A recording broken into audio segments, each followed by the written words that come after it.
What's up, guys, and welcome to another Star Wars Galaxy of Heroes video. Darth Revan is the talk of the town. He was announced on the forums yesterday. The Game Changers have made plenty of videos about him. Other YouTubers have as well. And of course, you know, I'm not always first to the punch with that stuff. I'm at the apartment. All my equipment is here at home. You know, I can't get to it right away, and I don't want to be like, you know, copying other people, but I am going to talk about Darth Revan, what I think about him, the requirements, how much money I've spent to get the characters where they're at. So without further ado, let's get to that.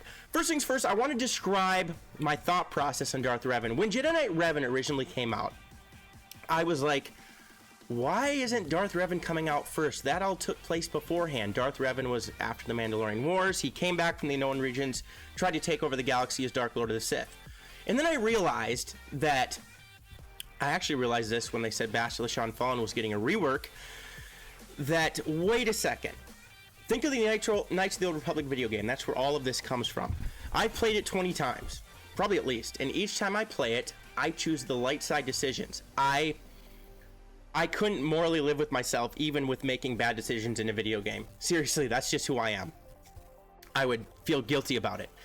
But the other side to that coin is for those people that do choose the dark side path in the game, you're going to be able at the end of the game to come out as Darth Revan, Dark Lord of the Sith, and rule the galaxy again.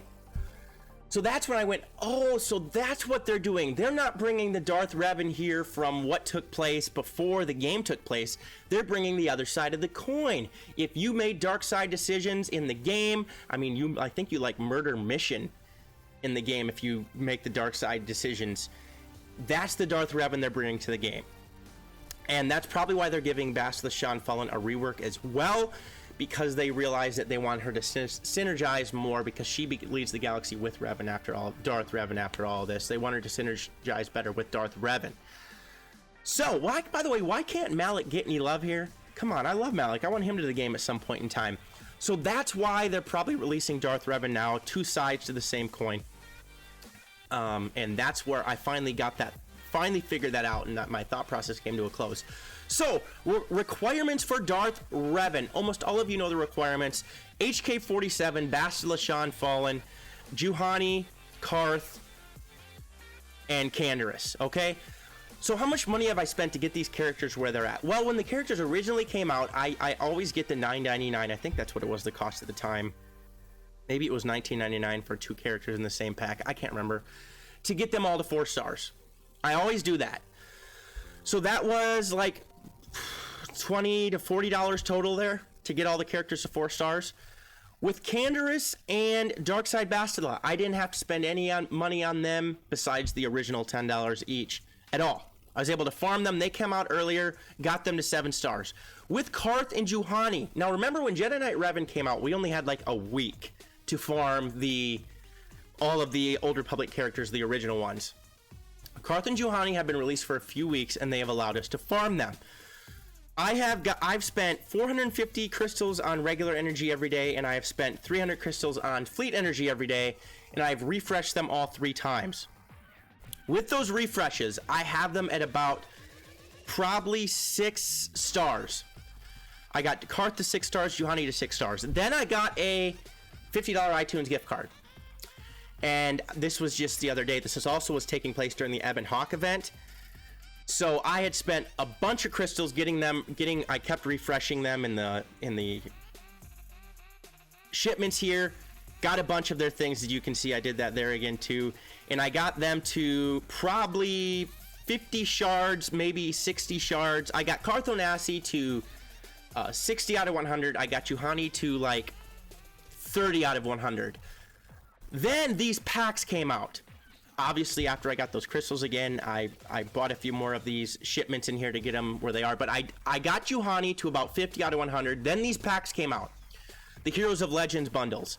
And I actually think these are a pretty good deal. Okay, you get 50 shards of each character that are in the pack. 1,500 crystals, 6 omegas, and 1,000,000 credits. I know, $40 is a lot of money to most people. This actually is pretty good. So, of course, I'm not going to get the Carth pack. I got the Juhani pack, even though I had Darkside Bastila to 7 stars already. That got me Juhani to 7 stars. Again, I'm not going to get the other pack with Karth in it because I only need to get him 16 more stars to get to 7 stars. And I can save up some crystals and get 16 from the store here, the shipment here. So, with that, the $40 pack, the $50 iTunes gift card, plus the $40 total to get them all to 4 stars when they came out, I have spent around, we're going to just average it up to $150 for these characters, which isn't bad in my opinion. When a new marquee character comes out, you have to drop $300-400 to get them to 7 stars. That's a lot of money. To be able to get one of the best characters in the game, most likely a legendary journey event, to only spend $150 because I utilized the crystals I had from getting first in arena and fleet arena in game, I'm actually pretty happy with that. And even if I didn't use that last $50 even if I didn't get the $39.99 pack with Juhani, probably if, let's say, Revan comes out, Darth Revan comes out in a week, I would have just had to have a few more days to get them to 7 stars the way it was. I just wanted to make sure I'd get there, so I probably wouldn't even had to have get that. But let me describe why I got that and why I'm a little panicking just a little bit. Like I said, okay, when Jedi Revan came out, we didn't have much time to farm, but the event was extremely easy. Man, you could have done it with 8-star characters. Remember Chewie? The Chewbacca event was so hard. You needed to have Gear 12 bounty hunters for most people, Gear 12. Some people did it at Gear 11. A few Zetas on the team. It was the hardest event we've had in the game. The 3PO event, you had to have Ewoks. It wasn't as hard as the Chewie event, but you needed to have your Ewoks at a decent level at least to get 3PO to 7 stars. I have a feeling that this event, because we've had more time to farm these characters, is going to be extremely hard. I'm talking Chewie level or higher hard. So that's why HK47, by the way, is a character I had to 7 stars. Like, I got him completely free to play because I've had him for the longest time because he was farmable when I first started the game. So I actually have him at Gear 12. I have 2 Gear 12 pieces I could put on him. I'm not going to do that yet because we know he's getting a rework. We know he's getting a Zeta.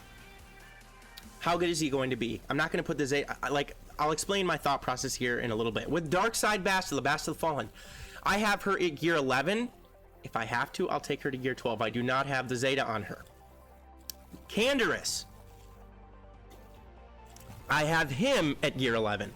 If I have to, I'll take him to Gear 12. Of course, the hardest piece to farm in the game, which is the Mark 6 AKT stun gun, where you need the Carbantes, the Mark 5 stun guns, and the Mark 8 biotech implants, also known as, you guys call them the Golden Eyes, plus Mark 4 Zaltine back to gels.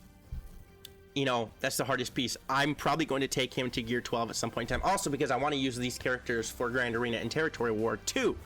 Karth I have at Gear 12 or Gear 11, and I'm probably going to take him to Gear 12. Then of course Juhani I only have at Gear 7. I'm probably going to have to put a bunch of gear on her too. I think this event is going to be extremely difficult. So for those of you that don't want to gear up these characters, even if you get them to 7 stars, wait till the event comes out. I will live stream the event, see how easy it is, see how hard it is, and you guys will know that my characters are almost boss leveled up. I'll leave them somewhere where I'm at, Gear 11, Gear 12. I'm not going to put any Zetas on them unless needed. Let me explain why. I have 80 Zeta mats, 79, going to get 80 by the time this happens, Zeta mats saved up.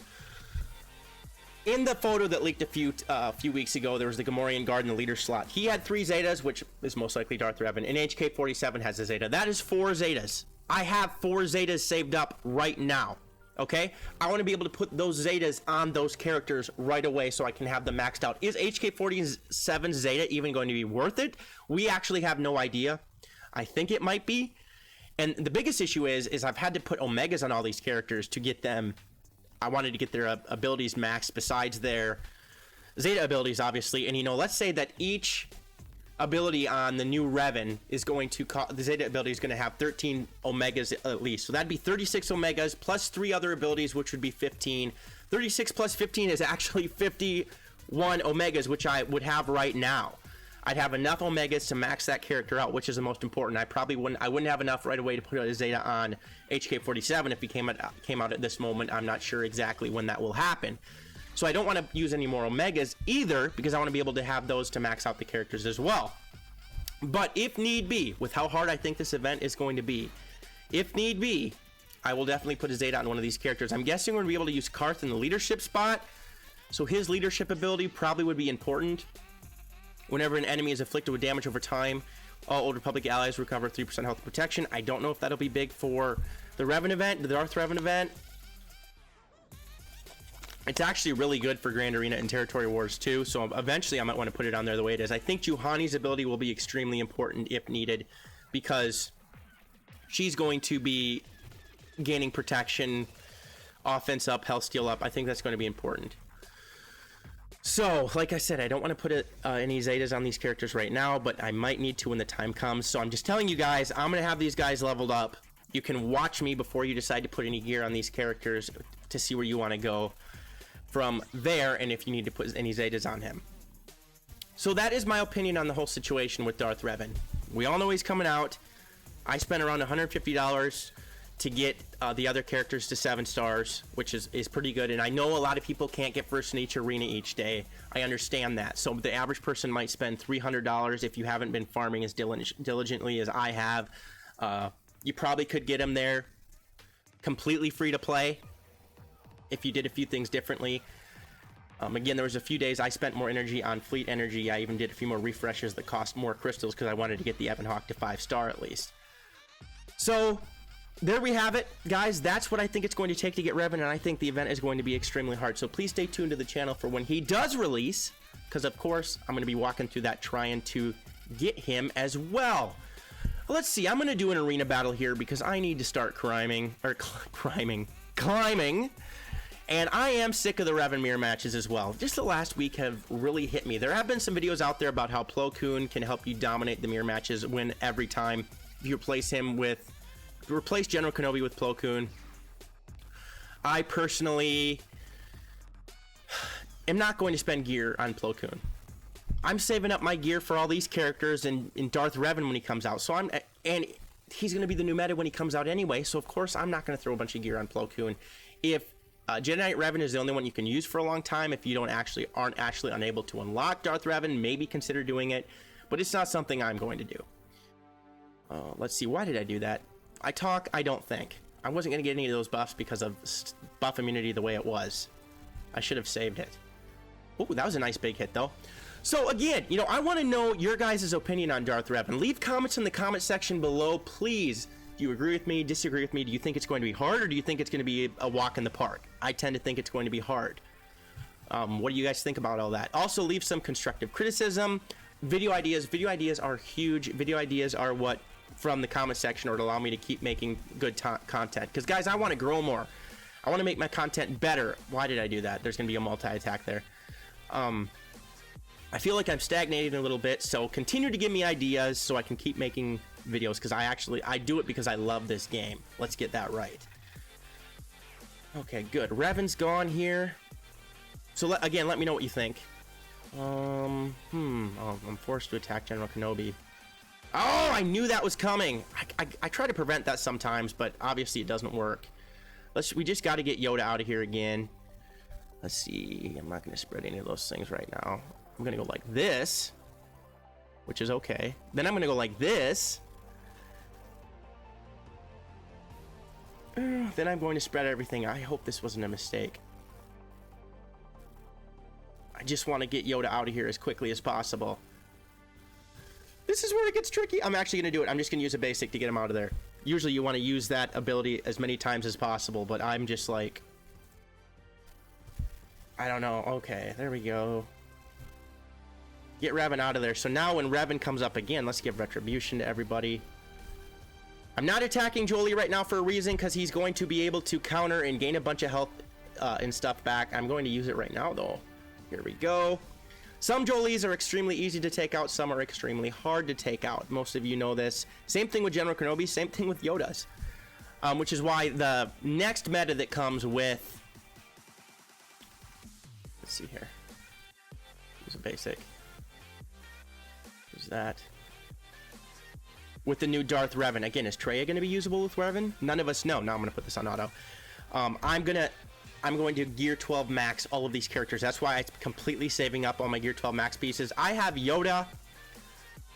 and Jedi Revan Gear 12 maxed. I have the other guys with a lot of Gear 12, but I don't have all of the Gear 12 max pieces. I'm gonna make sure I do that when the new meta comes out, so I can be top of my game, make sure I'm farming better mods and stuff like that. Because mods have been slipping because I've been spending so many crystals on energy.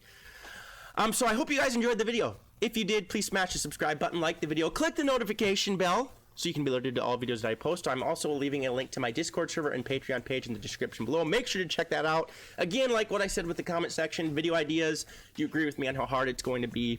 Are you going to be ready for them? Stuff like that. Stay tuned for many more videos to come. Otherwise, peace out and may the Force be with you.